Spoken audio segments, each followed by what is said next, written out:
A thread by Brian Cates. Reminder, we know Comey had that Steele dossier long before it was ever handed off to John McCain via David Kramer, so McCain could bring it to Comey. You get all that? All right, this is a Spygate thread, folks. It's going to be real complicated. I'm going to jump in and explain stuff that I think might be unclear to new people.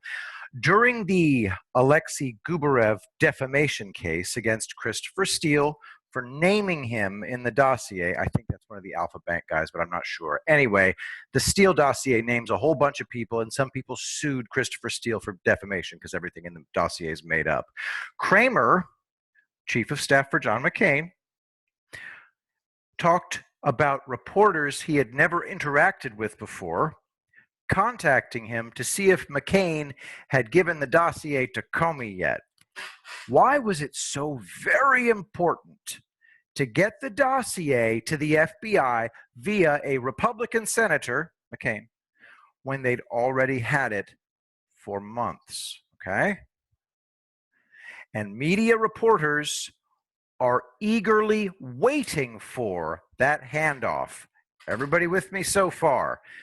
When did they have the dossier? They're trying to show you, we got it from a Republican senator, when in fact they already had it for a long time. Brian continues, I believe I know why. They were attempting to set the narrative that this bogus Russiagate hoax info was actually coming from foreign intelligence services, not from Fusion GPS or paid Hillary Clinton flax. From the EpochTimes.com, the Spygate insurance policy coup that never had a chance. This was a coordinated effort to hide where the dossier and its bogus info was actually coming from. Kramer admits this in his deposition. From the Epoch Times article, Kramer revealed in his deposition that he was handpicked to receive the Steele dossier right after the 2016 election because he and the man he worked for, McCain, were Republicans.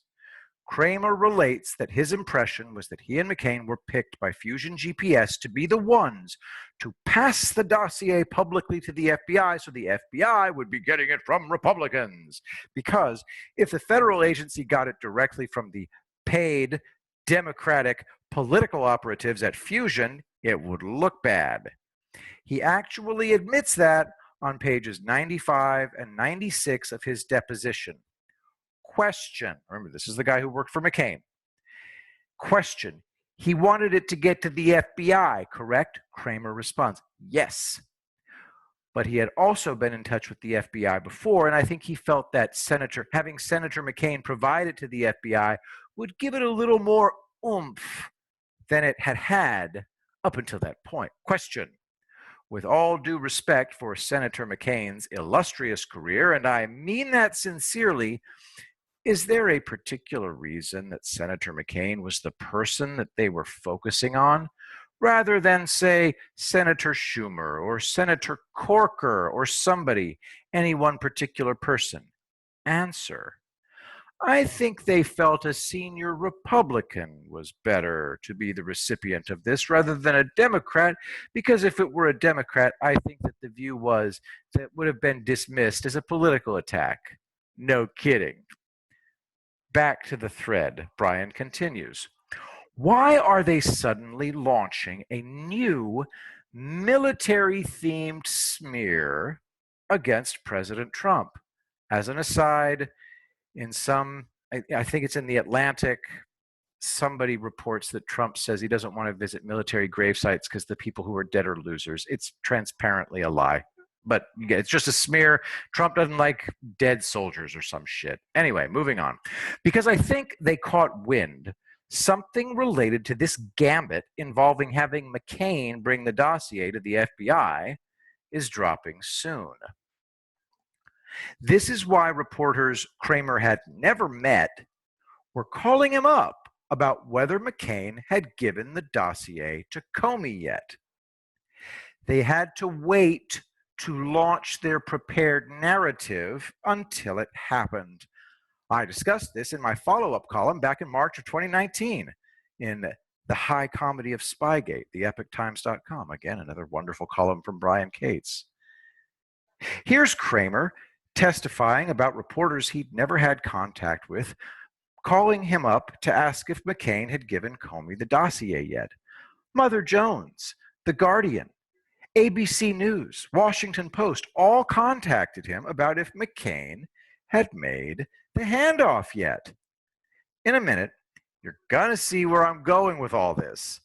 Up until the very end of 2018, the plotters had had no problem admitting Steele played a role in getting the spy warrant on Carter Page. Then, suddenly, the narrative dramatically shifted. Only after evidence of Hillary's and Fusion GPS's role in the Steele dossier started coming out in very late 2017, early 2018, the narrative suddenly shifted. Suddenly, we were being told the Steele dossier played little, if any, role at all in the Carter Page FISA warrant. I watched sudden, dramatic narrative shifts in real time as it occurred in very early 2018. You thought the Steele dossier played a key role in launching that surveillance operation targeting the Trump presidential campaign? You stupid wingnuts. It was actually this idiot, George Papadopoulos, bragging in a bar at Alexander Downer. Get right, you losers. The plotters involved in this Russiagate hoax inside the federal agencies and the DNC media complex sold this new narrative just as enthusiastically as they could for more than 2 years. Devin Nunes especially was attacked repeatedly for getting this quote-unquote wrong. Question: why, in midstream, after a year, did the people involved in this hoax suddenly desperately try this stupid narrative switch from the Steele dossier to Papa D talking to Downer? My theory? Their cover story for the Crossfire Hurricane investigation, continuing on into the Trump transition and presidency, was the Steele dossier that came from a foreign intelligence source, which they only got in December 2016 from GOP Senator McCain. That narrative was blown. There is a reason the plotters and their enablers in Congress, like Adam Schiff and Mark Warner, were insisting for years the Steele dossier was hardly used, if at all, for the Trump campaign spying, when they knew all along what the truth was. The original fake story that Steele's fake dossier info was raw intelligence from a foreign intel service needed to be switched out, with a foreign diplomat alerting the FBI after hearing alarming things from Papa D in London. By early 2018, they'd realized the original cover story about the Steele info being raw intel from a foreign intel service was simply not going to work. The Steele dossier was blown. Therefore, Crossfire Hurricane must be given a new predicate. They use that term all the time. It means justification. So they came up with one. As I discussed in this recent column, the FBI entrapping Papa D by sending him an Oconus lure, Oconus, outside the continental United States, named Professor Joseph Mifsud, then having FBI informant Stefan Halper record Papa D repeating the offer of Russian help, was Plan A. But Plan A didn't work. From uncoverdc.com, the Steele dossier was Plan B. Despite several meetings during which he surreptitiously recorded both Papa D and Carter Page, Halper couldn't lead them into saying anything incriminating enough for a surveillance warrant. They wasted the entire summer trying this strategy. It wasn't until very late September it was suddenly decided that they would make use of the Steele dossier instead to get the surveillance warrant. So yes, originally they planned to use Papa D on tape as the predicate for the spy warrant on the Trump campaign. Only when Halper failed, after multiple attempts to get either Papa D or Carter Page to say anything incriminating on tape, in fact, both men made exculpatory statements, did the FBI Crossfire Hurricane team throw its hands up and say, crap, we're going to have to use the dossier. So they did. But to successfully pull off using the dossier to get a surveillance warrant to spy on the Trump campaign, they had to engage in a shit ton of fraud, hiding exculpatory evidence and, in at least one case, altering evidence. Once the truth about who paid for the Steele dossier started to come out in very late 2017, the fact it wasn't raw foreign intel, but instead came from paid flacks working for Hillary, disqualified the dossier from being a legitimate intel predicate for Crossfire Hurricane. Therefore, another predicate had to be substituted. So they simply switched from claiming the Steele dossier got them the Carter Page warrant to saying it was George Papadopoulos talking to Downer in London wine room. But here's where I've been going with this now rather long thread. Durham has tracked this all down now. Remember, the leaks of classified information were used to drive many of these fake narrative switching stories.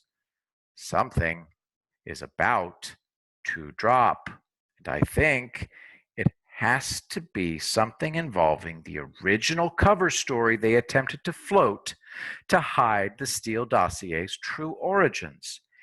And Senator John McCain was right in the middle of that. The fact they even came up with a cover story to hide where the Steele dossier's info came from demonstrates beyond a doubt these people involved knew all along this was a hoax. Keep that in mind over the coming days.